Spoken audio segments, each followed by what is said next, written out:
Hello there, everyone. How do you like this cornbread? That's what we're going to be making. Hi there, Ray of Light. There we go. Hi. How's everybody? Welcome to Pure Food Fridays. And we're going to make gluten-free cornbread. Let's see. Actually, I've got this over here. I can look on my bigger screen again. It's coming in. Hello, Bobby and Mary. And oh, thank you so much. Begin Again, Jen, for inviting followers. Thank you. And Bobby Shantasu. Is it breaking up for everyone? Hi there, Ray of Light. Yes, cornbread. Thank you, Harlow, for inviting followers. I see it looks a little bit choppy on my side, like there's some kind of a delay, but let's see how it goes. Thank you, NKOT878 and Ray of Light. Oh, good. Okay, so the connection is good. Say hi to Joe. Hi, Joe. Blue cornbread. I've seen recipes for blue cornbread. Finding the blue cornmeal, especially organic, that could be challenging. Thank you, Kathy VM, for sharing, and El Viejo. So I found out El Viejo is a guy, and it's his wife who made the Odie bars. So, all right. So is anyone going, thank you, Joe Cummings 75 for inviting followers, and Finding Mimi for sharing, and Photo Girl for sharing. This cornbread will not, it's not going to be like a cupcake, cornbread cupcake. There's just 3 tablespoons of maple syrup. And if you didn't want to add that, you don't have to, but that's the only sweetening I have in it. So, is anyone going to cook along with me? Curious to know ahead of time. Anybody? I posted the ingredients on, how do I, I tried ginger tea. Oh, I'm glad you like the tea. Yeah, some people make cornbread like it's a cake. Yeah, this will not be like that. So thank you, Brandy 1130, for inviting followers. Okay, so El Viejo will bake this later. Okay, all right. Well, it'd be fun if you guys did stuff along with me, but that's all right. That's okay. I set it up so you can. So we go, you know, at the actual pace. So I don't pre-measure things for that reason. Actually, if you would prefer that I pre-measure, so the actual process of cooking goes a little quicker, I can do it that way too. Yes, you can get it on catch. That's right. All right, let's see. I don't have the ingredients. Alrighty, so if you had a kitchen, yes, that would help. Thank you, JD Blue. So I think we're gonna I'm kind of waiting for Danica to join. She asked me to text her before I started, and I did, so I thought she'd be on here. So, hey, she is on here. Hi, sweetie. Thank you for inviting followers. I didn't see your name come up as joining. Hi. So, by the way, if you guys come over, Danica, if you come over for dinner tonight, the cornbread I'm making is going to be part of dinner. Alrighty, so I'm going to go ahead and get started. Let's see, adjust this a bit so you can see what I'm doing a little better. How is that going to be? All right. Maybe if I back up the camera some. Here, I think that's better. So the first thing we're going to do is not preheat the oven. The first thing we're going to do is take an 8x8 pan. I believe this has a volume of 2 quarts, so whatever you have that's, you know, will hold it, but the most common is the, thank you, Brandy, for inviting followers, is the 8x8.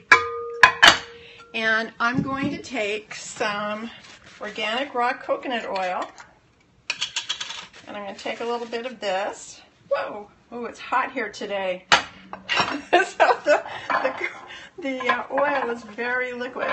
And what I'm doing is just putting it all around inside. And then I am going to take this, I'm going to put it in my cold oven, then I'm going to turn on the oven to 400 degrees. So pardon me while I go out of camera to do this. In the oven, close the oven, and turn it to 400 degrees.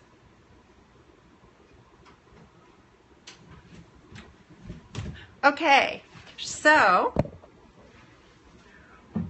now what that is going to do is, oh darn, I've got some notifications coming in. Sorry, people. What that's going to do is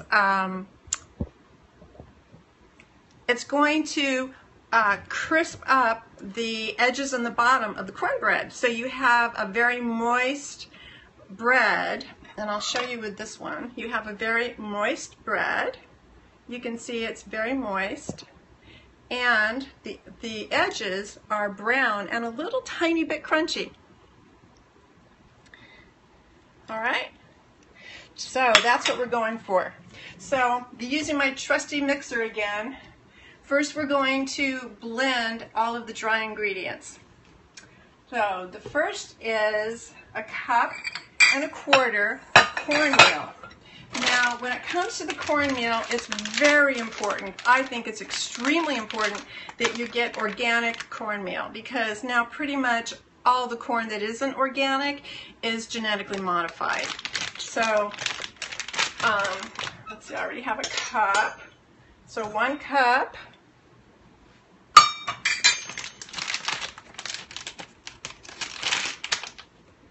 And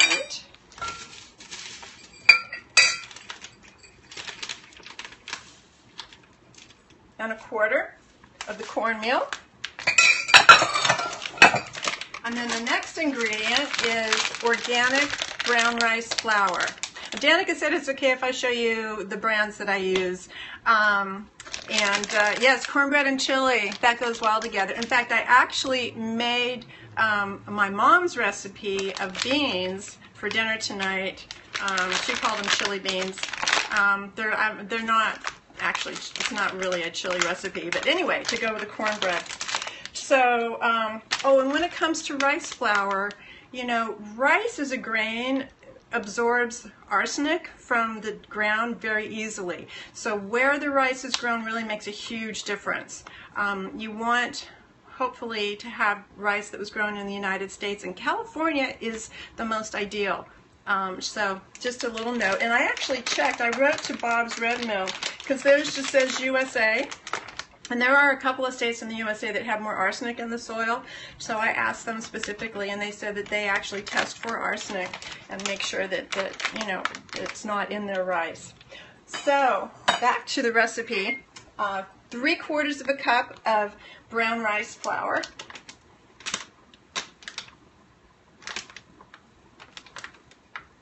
Okay.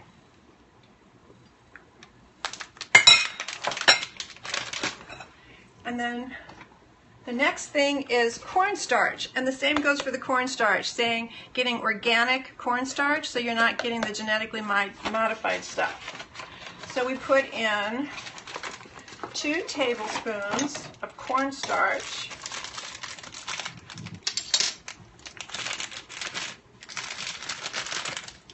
I'm having some challenges opening things today. There's 1. And 2. Okay, so there's the cornstarch.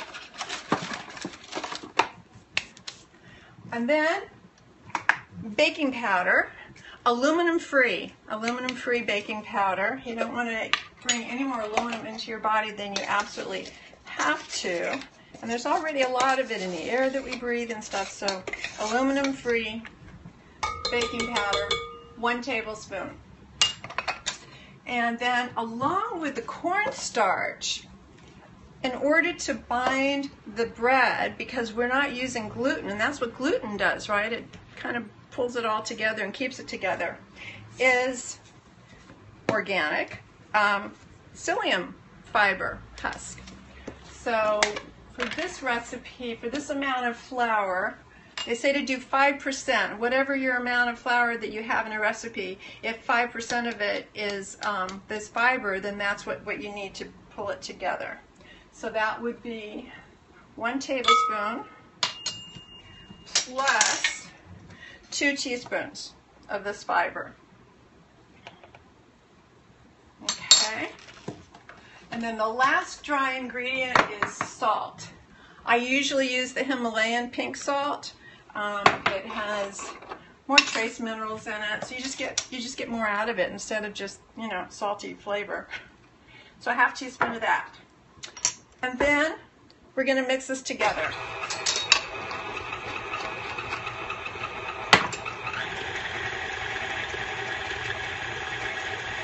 Mix, mix, mix. That was a half teaspoon of salt. A half teaspoon of salt. And would you guys like for me to post this on Twitter?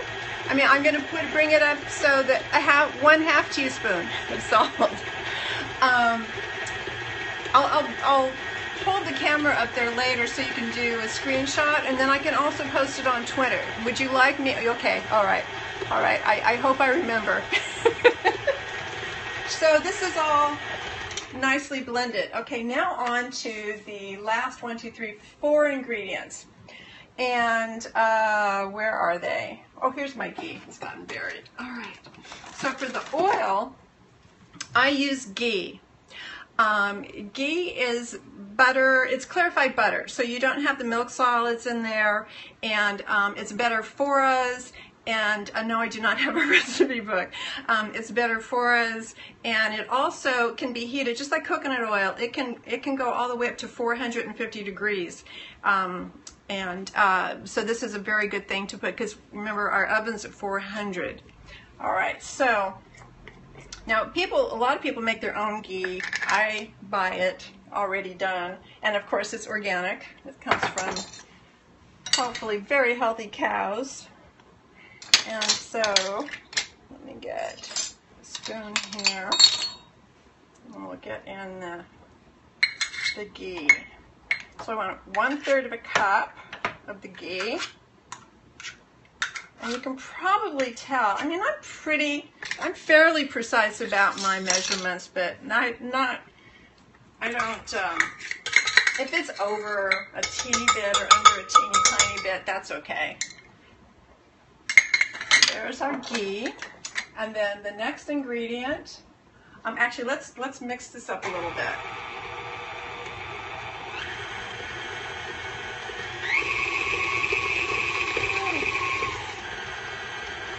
All right. Then the next ingredient, if you want it to be sweet at all, is maple syrup. I have organic maple syrup here, although I've heard or I've read that maple syrup pretty much is organic by nature.